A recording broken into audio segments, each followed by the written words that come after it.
Welcome, everybody, to a Wednesday episode of the Call Sheet Daily Podcast here at the Fans First Sports Network. I'm your host, Kevin Smith. This is Whiteboard Wednesday, my favorite day of the week, where we talk X's and O's, oftentimes with fellow coaches. But today I have a great guest on. I'm very honored to have on former All-American tight end at the University of Florida and NFL tight end Ben Troupe, and we're going to talk about the evolution of the tight end position over time in the sport of football. Hey, Ben, thanks so much for coming on. Kevin, man, thanks for having me. I mean, I always love to talk about the best position in football. People don't got to like it. They don't got to like it. Well, you know, I was a defensive guy. I played strong safety in college, and matching up against tight ends was not exactly fun.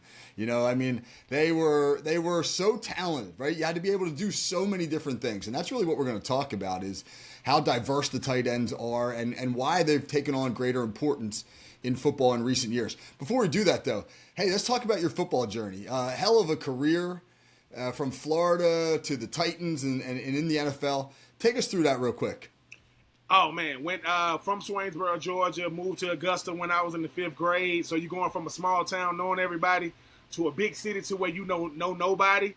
And went to Butler High School. I actually played in high school with Isaac West, who went to Furman, who I believe Billy Napier, the current head coach of Florida, threw to him. I ain't spoke to him, Billy, about it yet. And Carlos Rogers, who actually went to Auburn, who won. I mean, this guy won the Thorpe Award, was a top 10 draft pick. He was a part of that 2004 Auburn team that went undefeated. That had Ronnie Brown and Cadillac Williams and Jason Campbell.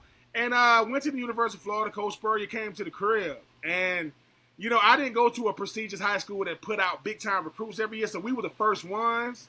So when there go Coach Spurrier and there go, Jim Donnan, who was the head coach of Georgia at the time, there go, Tommy Bowden and Lou Holtz from South Carolina. Here I am, a 17-year-old kid, I know who these people are. I don't know why they're here. They're here to see me. I think being naive, Kevin, helped me throughout that recruiting process because it was crazy then. It's not like it is now. But I knew I was going to Florida the whole time, but I knew I was going to take all my visits. So I knew I was going to go on a visit to South Carolina, Clemson, Georgia, and I went to Louisville. The first team that offered me was North Carolina State. Once again, here come me being country. They said my flight left at 7:30, never flown before. So I got to the airport like 7:25.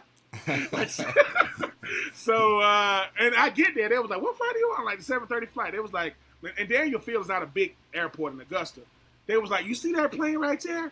Like, that's you. And mind you, I didn't really want to fly anyway. I'm one of those people, the plane's going to go down.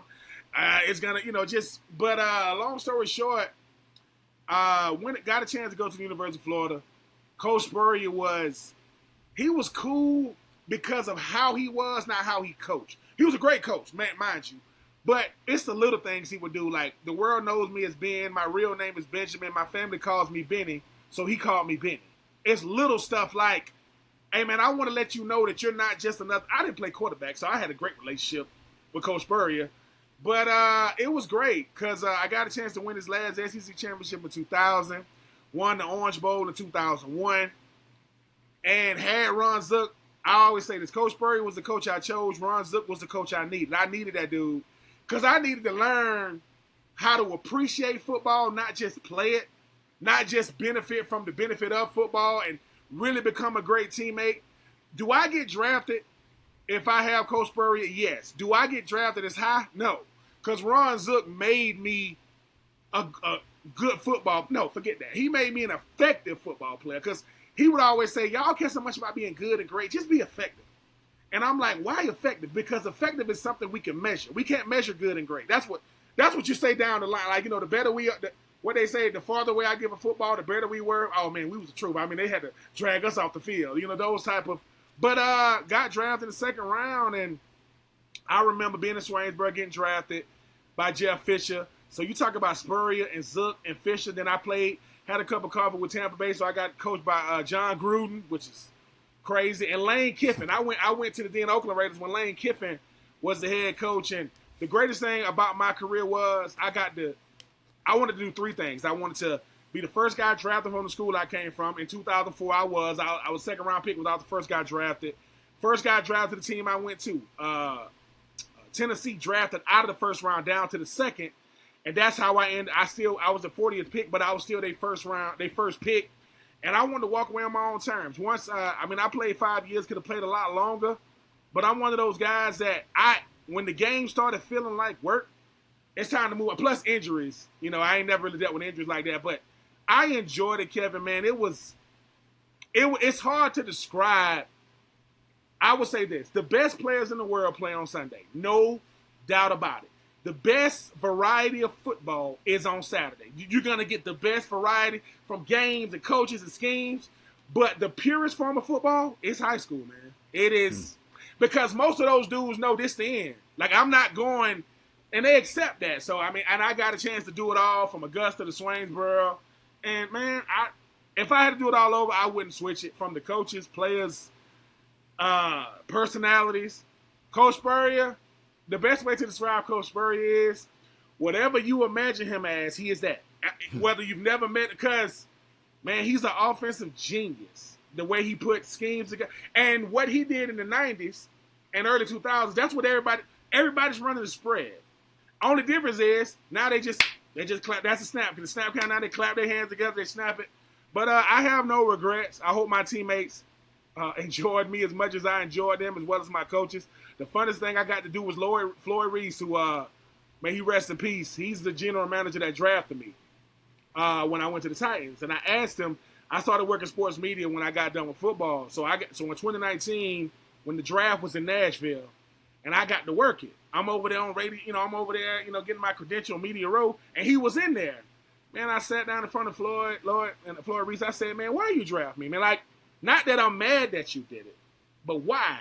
And he said, Ben, we didn't have to worry about you when you weren't at the facility. We didn't have to worry about you. Like, if we get a late night call, it's not going to be because of you. He said, as much as we want great players, we want great character guys. And he said, you was a great character guy. And to me, I said, so you telling me that'll be the difference in drafting? He said, oh, yeah.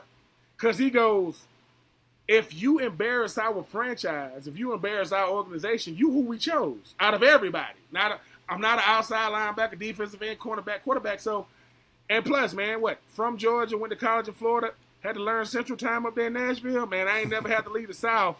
So, yeah, man, it was an incredible journey. Yeah, it sounds fascinating. It really does. You said something interesting earlier.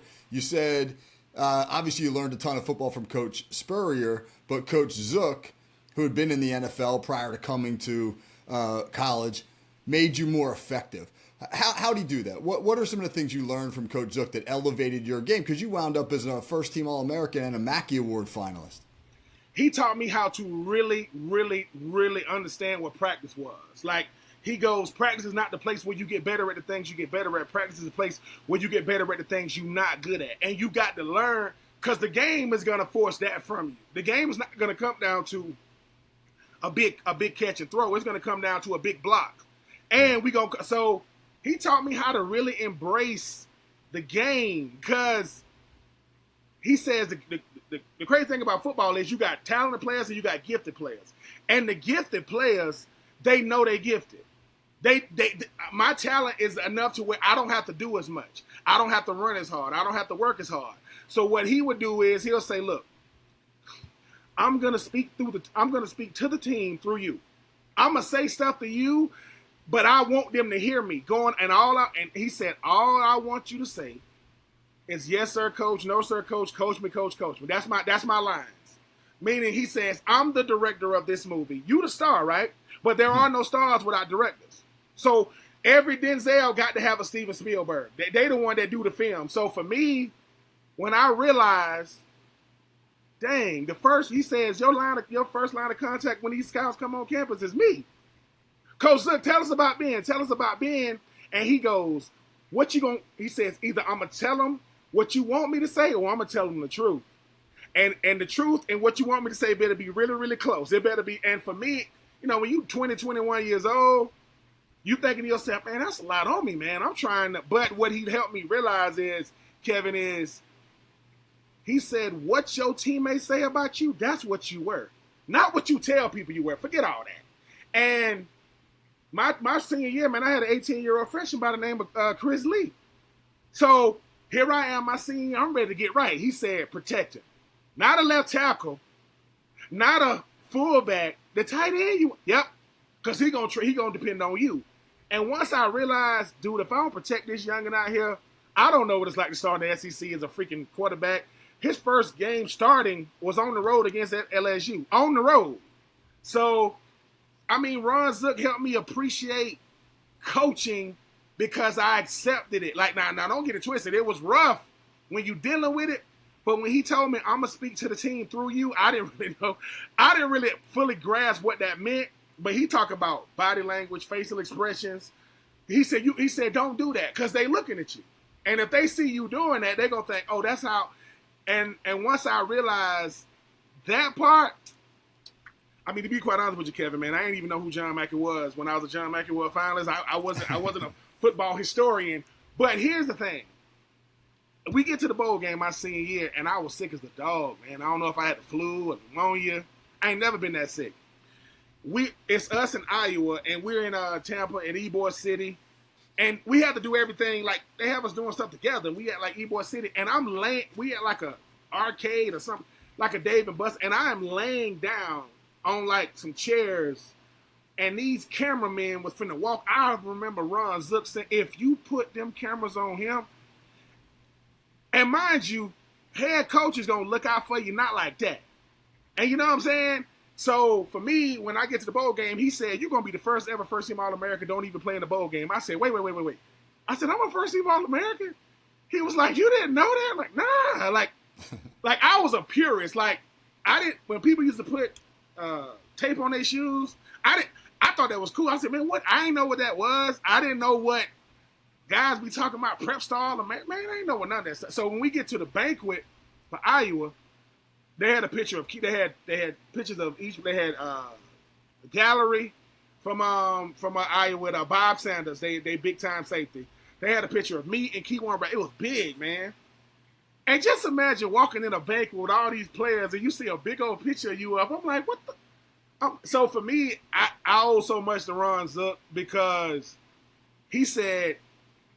They asked him about the John Mackey Award, and he said, do you think Ben really want to win it? And he said, I don't think Ben cares about it. He'll take it, which it would have been cool, but he said, if they vote the right way, Ben wins it, and if they delay the vote, Kellen Winslow won it. They delayed the vote.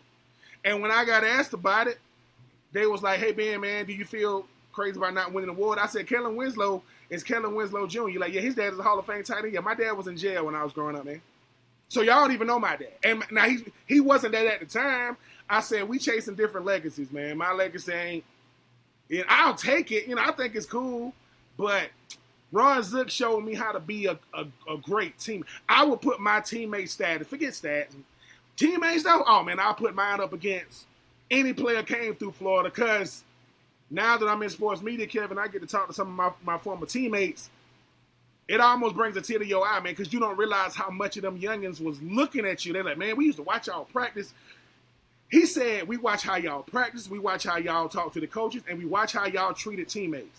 Y'all watching? Yeah, man. Because I can only imagine, because in 2006, when they won that national championship with Urban Meyer, a bunch of those guys, them 2003 dudes. So a lot of those guys, that Dallas Baker and Mike DeGore and Earl Everett, them guys came, they were freshmen in 2000. So my senior year was their freshman year. And I'm like, man, I'm happy I didn't mess that. That's what I think. I mean, I ain't had nothing to do with that natty, but I'm happy to see those boys win it because they was like, hey, man, we appreciate how y'all treated us. Because you know how seniors do freshmen, that haze and stuff. I said, man, I ain't got time for all that. I ain't got time for the, what's your name, man? Man, listen, go be the best player you can be. So, it's those type of things about saying the tight end position at Florida has become so much different. And I love being able to say, man, I didn't start it because, you had Kurt Kilpatrick that came before me and Aaron Walker and Aaron Kinney. But when you talk about how they're using it, oh, man, I'm happy to be able to say, hey, man, I had something to do with the way they recruit tight ends. Because it's been 25 years since I was into 25 years since I stepped on campus. God, and time goes by fast because when Kyle Pitts came out and I did his voiceover because they said he's going to be potentially the highest drafted tight end ever. And I said, how old is Kyle? When was Kyle Pitts born? They said Kyle Pitts was born in 2000. I said, "Hey, I got to college in 2000." All right, I shouldn't have asked, but I did. You know what I'm saying? But no, it's it was great, man. It was great. Yeah, that's fascinating stuff. Hey, so let's talk a little bit then about the evolution of the position, because I'm older than you. I'm not going to tell you how old I am, but I'm older than you. And when I was growing up, every tight end had his hand in the dirt. You were, depending on what system you played in, you were either a glorified offensive lineman, or maybe you were a guy, caught some flat routes off of some play action, etc. Yeah. And right around when you were in college, we started to see this change. Man, the tight end would stand up. He would shift from one side of the formation to the other. Depending on how mobile you were, you might actually line up in the slot. You're running vertical routes now instead of just little bench routes and OTBs and things like that, right? That really started in college, and then it kind of matriculated up to the NFL. So the NFL, which, again, when I was growing up, it was 12 and 21 personnel. Yeah. It's an 11 personnel league. So how are the tight ends different now than they were back in those 12 and 21 personnel days? What are some of the skills that they have to possess in order to play the modern offensive game? They are Renaissance men. They are a jack of many trades and a master of none, because they asked to do so much, but they have to do everything at a high level. Like I can't be pass catching dominant and a liability, blocking. Now the best tight end in football is George Kittle, because he does everything that way. But I think what it is a tight end now, a dominant tight end, you can run your pass game through them, because 75% of the balls are going to get thrown inside the numbers anyway, in the hashes anyway. So what your tight end does, you got a 6'4", 6'5", 245 to 265 pound guy who he's not fast, but he's fast enough. He's bigger than the linebackers and the safeties. And what he does is he makes it so that I can really open up the playbook, because I could take a safety and that linebacker to my side away. Now, if I'm Travis Kelce, now, where is he on the field? Like, where is this? Because I don't think tight ends should be in the backfield as fullbacks, only because if I'm not a bruising blocker, that's a waste. But if I'm using that to open up another, the run game and the pass game, the tight end position now is really, and you got two kinds now. You still got the guys that really want their hand in the dirt. Like, look, Coach, I catch some passes, but now the tight end, the move guy, and I think the one that shifted it all, may he rest in peace, the best two tight ends you ever gonna see ever was Gronk and Aaron Hernandez. The way they used them, it was beautiful to watch it, because Gronk said, "Hey man, I can do all this other stuff," but Aaron he's like a Swiss Army knife, because he's about 240. And that's kind of what you want now. Now, Brock Bowers right now might be the best receiving tight end in football, even though he only been there a year. Travis Kelce is so clutch, because he says, look, I don't care. Tyreek Hill, Xavier Worthy, Riche Rice. What he's done is he said, dude, I don't care who the safety is. I don't care if it's Ed Reed, Troy Polamalu, or Derwin James. They can't deal with me for 4 quarters. Now the tight end position is so glorified. The one that took it to the next level was Gronk. I love Tony Gonzalez. I love Antonio Gates. I love Shannon. Shannon Sharp is the reason why I wore number 84. He's from Georgia like me. He went to South Carolina State. That was orange and blue. I went to Florida, orange and blue. But Gronk made you want to go, what is that? Like, what in the world is number 80? Because Gronk is not the most athletic. He's like a bull in a china shop, right? But when you need it, every single he's gonna run a go route, he's gonna run an out route, he's gonna run an in, and he's gonna run like a little wide stick. But every time you need him, big paws. So I think now, Kevin, what you got with a tight end is the tight end has become. You know how you got a great quarterback and you look him in the face, you go, son. That's kind of what your tight end is, but you have to tell him. This is going to be your role. You got to let him know it's going to be a lot on your plate. Because if you don't tell him, you don't want him to realize when the lights come on, you want to tell him our passing game or our offense is going to be ran through you. I believe they tell that to George Kittle and, like Kyle Pitts. Kyle Pitts is freakishly athletic. But in the wrong system, he looks normal. He looks very normal. And that's kind of what's going on in Atlanta. It's not that when he had Matt Ryan, a veteran quarterback that's going to put pressure on him, 1,000 yards as a rookie. Since then, Felipe Franks, who is now a tight end, and now he got, Michael Penix and Kirk Cousins. I think what a tight end needs is a solid quarterback that puts pressure on him. Dude, you can't get covered. That's how you have to tell a tight end, that linebacker, that ain't Fred Warner covering you, man. Now, Fred Warner, that's a different beast at linebacker. And when you tell them what they roll, and both of them, put the U tight end and put your U tight end and your Y tight end together and say, hey, you're gonna be my bruiser on the line. You're gonna be my helpmate, as a U tight end, and together y'all gonna be the perfect tight end. There is no perfect tight end as one guy. It's not possible, even though George Kittle is really, really close. But when you tell a tight end, hey man, you are the it position. I remember when receivers wanted to be receivers. Hey man, that 230 guy say, man, eat you a couple of carbs and get up to 245. Because tight ends are where the action at now. Dude, and everybody wants one. Everybody wants a tight end, whether it's high school, college, or pro. Because when indeed, I might not have guys on the outside that can separate or get open. A tight end, hey man, how fast are you? I can run a 4.6. Boy, that's blazing. You run a 4.6? 4.7? Oh yeah, I can. Because outside of a go route, you're gonna be running that. You're gonna be running a corner.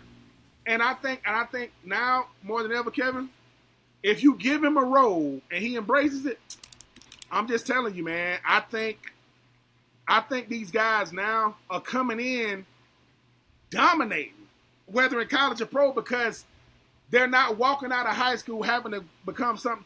Listen, Brock Bowers is the great. I've seen Kyle Pitts. I've seen, Jeremy Shockey. I've seen some tight ends.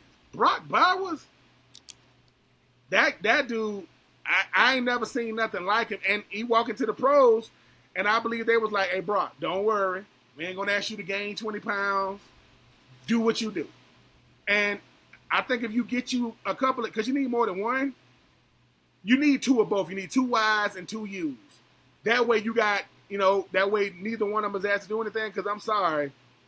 If you expecting a bruising blocker at 240, when defensive ends be 250, 260, they have to go up against 300-pounders every other play. But you get guys that want to play tight end. I'm telling you, man, I've seen certain offenses that they barely even throw to the receivers because the tight ends are so dominant. But yeah, man, I'm just happy that the position is finally getting its just due, and we got $20 million a year tight ends now. I say, hey, man, that's crazy. Well, it's fascinating because, I mean, you know better than I do. The NFL is a matchup league, and so about a decade and a half ago, or early 2000s, whenever it was, all the offenses went later. They went to 11 personnel, and that defenses had to respond, and so they got nickel heavy. And now they're taking a backer or a D lineman off the field for a fifth D back, matching that speed for speed. And it's interesting because we're starting to see NFL offenses kind of turn back a little more 12 personnel. I mean, the Pittsburgh Steelers, man, they ran a lot of 13 personnel last year. You see teams like Baltimore, you see San Francisco, some of Tennessee, your former team, man. They'll load up on those big guys because they're trying to outmatch the defenses who are in those nickel packages. Like, I think about what the Baltimore Ravens did in the playoffs last year to the Steelers, man. They rushed for 300 yards, and they got the Steelers in. They put 11 personnel on the field, got the Steelers into nickel packages, and then just beat them up with the tight end in the run game. So it is fascinating, the cat and mouse. You think we're going to see an evolution again where maybe not this year, obviously, but 3-4 years from now, teams are going back to being 12 personnel based? I think so. I think it's going to be ebbs and flows. I think the tight end position is real similar to the receiver position from this standpoint. I remember when everybody wanted, the big 6'2", 6'3", 225 receiver, and you still got that. But I still need, a 200-pound guy that's real shifty. You don't need, and I think for the tight end position, they have to warrant that. Meaning, Pittsburgh, they get Jonnu Smith in a trade. And now it's Jonnu and Pat Freiermuth. So think about it. Okay, I got Freiermuth, Jonnu, and there go DK Metcalf, who built like a tight end. Now, he built like a freaking action figure. And so you're thinking to yourself, now you look at Baltimore. Okay, that go Andrews, that go Isaiah. Isaiah Likely, to me, any other team, he's a starting tight end. But Andrews he's solid. And then you talking about Zay Jones and those. I think what you doing is you putting pressure on two people. You putting pressure on the D coordinator and them safeties. Because what the tight end is really doing is exploiting the safety that's not as good. Now, you got really, really good safeties out there, right? But safeties are either thumpers or they playing. I respect safeties, and I think safeties are the quarterback on the defense. But if you can't play one high safety, that means I got to protect you in cover two. I can't play one high. I got to play cover two so they can only run certain routes. Whereas with them tight ends, what kills these defenses now is over routes.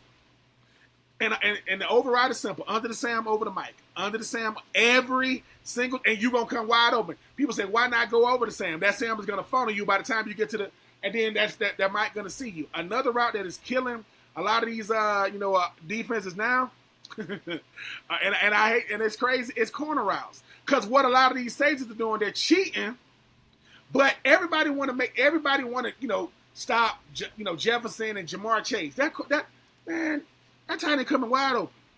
So I think I do agree that 12 personnel. I was happy to see in the Philly special. You had Brent Selleck, you had Zach Ertz, you had Trey Burton. Where did Trey Burton go to college at? Florida. What did he play? Tight end. And he said when the play came in, he said, "Wait a minute, we gonna run Philly? We gonna run Philly?" I said, "Dude, was that the hardest throw to make to Nick Foles?" He said, "Dude, he was so wide open." I'm like, "Do I just put a little touch on it? Do I?" So I think for the tight end position now, Kevin, that's your X factor now. Like, I believe a tight end has the ability. They used to call me a traffic controller when I was air traffic controller when I was in college, because I'm getting guys lined up because I started understanding concepts. I'm not gonna, and he'll say, "Ben, be my point guard." A point guard has to affect the game even if they're not scoring, even if I'm not touching the football. And I'm like, how do I do that? And when I realized, okay, I got to really understand what we doing on the backside, and I could come to the line. This is when I knew. My senior year, we playing Arkansas at Arkansas. We come out after halftime. I tell Seatric Faison, number 4, I said, C4, we going to run sweep to the right, break a tackle, and I'll meet you in the end zone. The very first play, he took it 80. And because I understand what the defense is trying to do. So I think for a tight end, man, you let them understand they're just as important as I said, dude, you do everything but throw the football. Like, that kid Warren out of Penn State, that kid got to do everything. I ain't never seen a tight end get used like that. And now he's with the Colts. So I think for a tight end, just give them their lines, give them their role, and just say it to them every day a little bit. When it's that Ron Zook stuff, man, that stuff works, man. He said before you become the best, you have to make a decision. That's what I want to be. So we run this route. I know I'm not getting the ball. I'm running a clear out, just to clear out the safety. But I'm running, but I'm not running. I'm running because I got to get the safety. So one time we run it, and Zook tells Ingle Martin, throw it to him. But coach, throw it to him. So I'm running, and I know where the ball's going. All of a sudden, the ball goes past the person. I'm like, wait a minute, is he throwing that to me? And I jumped. I got long arms, so I jumped and threw my arms out. And I caught it. Now, it looks like a highlight reel. Get to the sideline. Ron Zook says, if you're running, you split the safety, you score. But you ain't. He let me know, dude, I'm watching you. So for me, it's that, man. It's getting them to embrace that role. And I'm telling you, a dominant tight end is almost unfair because, man, a tight end to me, he ain't going to be a Hall of Famer. Like Jimmy Graham. Jimmy Graham was so good when he was with the Saints, man. But he was a liability in the run game. They put him on the backside. They not put him on the front. I don't want to tell your tight end, don't be a liability. Only be an asset. Be a great teammate. Don't worry about getting your stats up. And watch, when I get voted to the Florida-Georgia game Hall of Fame, the most prestigious game to me because I'm from Georgia. I didn't even know they had a Hall of Fame for the Florida-Georgia game. So when I get voted in, I'm thinking I'm getting pranked. I'm like, oh, my friends got me this time. God, they got me. But it was real. And I'm in there and I'm thinking, God dang, this is what happens when you listen to what your coach say. Not forget being good, man. All that means no. You got to believe in what your coach believes, not what he says. Believe in what he believes. And when you do that, man, you walk away from your career. Because you notice, Kevin, if you as a coach, Kevin, if you win, all the negative stuff goes away. All this, coach can't do. But when you win it, that's how it is if you're a good player. If you end up an okay player, people don't remember the bad stuff at all. Like even the people that used to dog cuss you. So I think for a tight end, that's the best chance for a player to be everything you want them to be, because they can catch, they can block. Ain't nothing like stalk blocking. Like when you out there lined up, because them little DBs, they don't want you to block. They already think, oh, dude, he gonna muscle me because he's bigger than me. There is nothing like going up against a slot corner, man, because they're gonna make you run a route. They're not gonna let you get away. They're gonna say, all right, Troupe, I'm gonna let you do all that little cute stuff. But if you take one extra step, it's a pick. And think about it. If I'm 6'5" and he's 5'10", it doesn't matter when they throw the ball. It looks like a 5'10" dude is dominating me. And that's the part that I think a lot of you tight ends, they don't want to have to come to terms with. Hey, dude, you on the goal line, they finna throw the fade, and you get jammed. That dude is in your chest. Like, he's in your chest. And you see, it's catching the football is your reward for being a great teammate. That's what Zook used to tell me, dude. We only going to throw you the rock if your running backs can depend on you, if your O-lineman can depend on you. Because if not, man, you a box score player, man. You looking at what you did. Because if I look at the box score, it look like I had a good game, right? Oh, he had this. Nah, man, I won't. Look at what the running backs did, and look at the quarterback completion percentage. And how many times did they let you pass block? Because when they used to let me pass block, oh my God. Now, mind you, I'm not a pass blocker by no means, right? But if I go to the O-line meeting room and they say, Troupe, we're going to need you to pass block today. I say, all right. They say, listen, they say, but we're not going to give you no help. You're on an island. All right. My thing is, on those plays, that's what my teammates going to watch. They're not going to watch me catch the ball. They done seen me do that. Watch Troupe on this play. That's how I earn my stripes, man. That's how they go, hey, Troupe, what was you doing? I said, listen, I told that defense, I will hold you. You will not hit my – you're not going to hit, because in my mind, the only way you're going – and I tell this to my son who plays football, my nephews that play, Coach, and you believe this too, Coach? The only way a player's going to play if you trust him. Forget talent. Do I trust you? And that's how I build trust. At the end of the – listen, now, I'm not holding, but I'm borderline holding. I'm not holding him.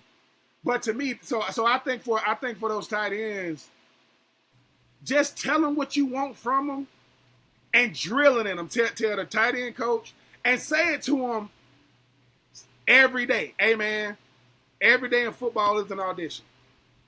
Should we put you in the show on Friday night? Not because you look good in your – a lot of us look good in our uniform now. But can you play football? Because at first, I ain't know. Listen, when I first got to the tight end position in high school, I didn't know what a tight end was. I just got real tall real fast. I went from like 5'10", 5'11" as a freshman, like 6'3", 6'4" over a summer. They're like, Ben, go to the tight end position. I'm running. I'm like, what is that? I ain't know what that was. But by the time I left high school, man, I said, dude, this is dope. Because I really got to know how to block. I'm the point of attack. All that line, I mean, what? Hey, man, take the outside step, defensive end up to the linebacker. That's not going to work. Give me the defensive end. If I can hook the defensive end to the linebacker, this defense ain't that good. This defense is not that good. But when a coach says blocking ain't nothing but it's a fight. When you're young, they teach you how to block like this with your arms out. When you get older, no, man, it's right here. You all think about it. If you finna fight somebody, you all up in their face. So when I learned that all your power is right here in them forearm, man, then you can, because George Kittle let you know. As much as I want to catch a touchdown pass, if I'm mauling a dude, I don't know how to. I ain't never mauled nobody, but how them O-linemen be like falling on top of people, that stuff to me. That's the part I think a tight end is when you going, dude. My favorite tight end in the NFL all time, outside of Shannon Sharp, Algie Crumpler. Love Algie Crumpler, man. The way him and Michael Vick, Algie Crumpler will never ever get, confused as a model. He wasn't ripped up or nothing, but Every time you need him in the pass game, there. Run game, there. When it was T.J. Duckett and Warren Dunn and Michael Vick. So I think the tight end position, I know the tight end position now is one that when you get the ones that embrace it, because it's almost unfair. You telling your OC this, or you telling your wife, or you telling your, I don't think these tight ends. Watch it. It's like you know how you do a play and just say, your family up in the stands.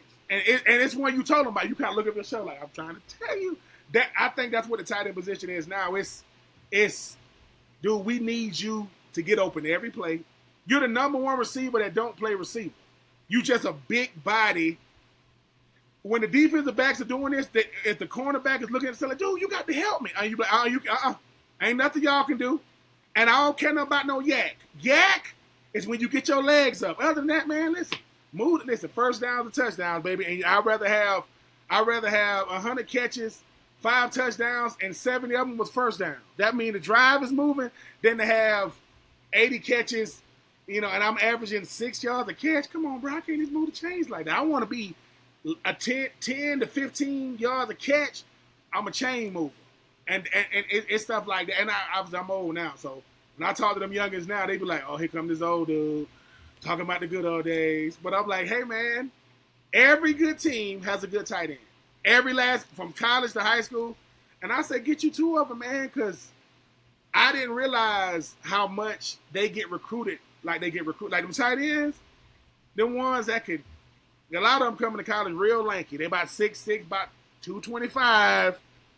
They're going to leave college about 250, 255. But, hey, man, it has become, for me, such a pleasure to see.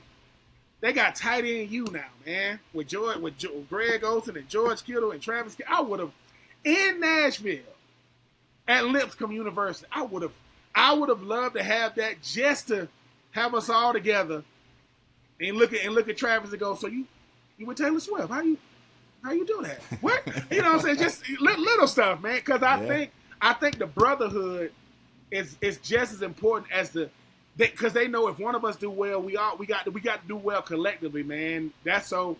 I think Kyle Pitts walked there and said, "Look, man, what I got to do?" Because everybody waiting on me. It's like everybody's waiting on him to have that breakout season, and it's like, hey, man, you might be in the wrong. Now, Michael Penix said he's gonna throw it to me. I'm an Atlanta Falcons fan, born and raised, unfortunately, but hey, man, I'm happy for the tight end position because I think that by the time 10 years from now. I mean, no lie. If they're that good, number 1 overall pick is a tight end. Yeah. I mean, Brock Bowers is the greatest I've ever seen. Kyle Pitts is a freaking unicorn if they use him right. I'm waiting on that day when they say, wait a minute, the what? Yeah, they put like 4 tight ends in the top 10. What? Because people be like, well, why? Because, man, like as great as Grunt was, yeah, he had Tom Brady. And I know Tom is greater than Grunt. As great as Patrick Mahomes is, he got Travis Kelce. Whoever going to throw the ball to George Kittle, may God bless him, Brock Purdy, whoever it's going to be. I think when you got great tight ends, man, they make a quarterback job easy. Like, because I don't care as long as Patrick Mahomes got Travis, I don't think he care about nobody else. Like, he appreciate them other guys. He go, 8-7 going to take care of me, man. Because we've been doing it for so long. So, hopefully, that's what I want to see. I'm putting a tight end, the number 1 over. We have seen everything else. Now, fullbacks, I love y'all, but I don't think it's going to be a number 1 overall pick of fullback. No offense to fullbacks. But if it's a tight end that dominant, why not? Like, people going like, he's the number 1. Keyshawn Johnson was the number 1 overall pick at receiver. Irvin Fryer was the number 1 overall pick at receiver. Let's get a tight end number. I don't know who it's going to be. I just hope to God he don't go to Georgia. Please, don't let him go to Georgia. Don't let him go to Florida State. Other than that, or Miami, I think I can live with it. Oh, yeah. That's a perfect note to wrap it on, man. Ben, this was great stuff. You got me excited. I want to show this to our players at our high school because some of the message that you have been talking about here as far as your selflessness and, listen to your coaches and your commitment to blocking, man, that's the kind of stuff that wins football games. And so, I appreciate that. And it was an absolute pleasure talking to you, man. I learned a lot, and this was very entertaining. Oh, Kevin, listen, anytime you need me, I think for me, I just want to let your team know the greatest thing they have is you, because nobody wants the best for them outside of their own family than you do. So I would just tell your team, man, listen to your coach, man, because coach's job is to get you to do what you don't want to do. That's what my job is, to get you to do what you don't want to do, because that's the only way you're going to become what you want to become. Not what he wants you to become. And, hey, man, go out there and win some games. And if you don't know what to do, just hit somebody. If I don't know, when in doubt, just, not the quarterbacks now, but when in doubt, just go hit somebody, man. But no, man, it's been my pleasure to come on. I never thought I would be in this position to even talk to the next generation. So, yeah, man, I got a little gray in the beard while I still got my hair, and I got, I'm going to let them know, man. And like I say, Kevin, man, anytime you need me, have me on the big screen one day to just, I might have to do a virtual, just talk to the team. I like doing Q&A with them to let them know, listen, man, I'm only an extension of Coach Kev. So whatever he say is what I'm going to say. I'm not here to go against the grain. That's great stuff. Well, keep talking to them, because you got a lot of wisdom doing part. They'll learn an awful lot from you. So thanks again, man. This was fantastic. Appreciate it. Yes, sir. All right, that's our Whiteboard Wednesday episode of the Call Sheet Daily Podcast. Join me tomorrow, State of the Franchise, and then Friday's our Hot Route Conversation. Until then, hope everybody has a great day. For Ben Troupe, this is Kevin Smith. Take care.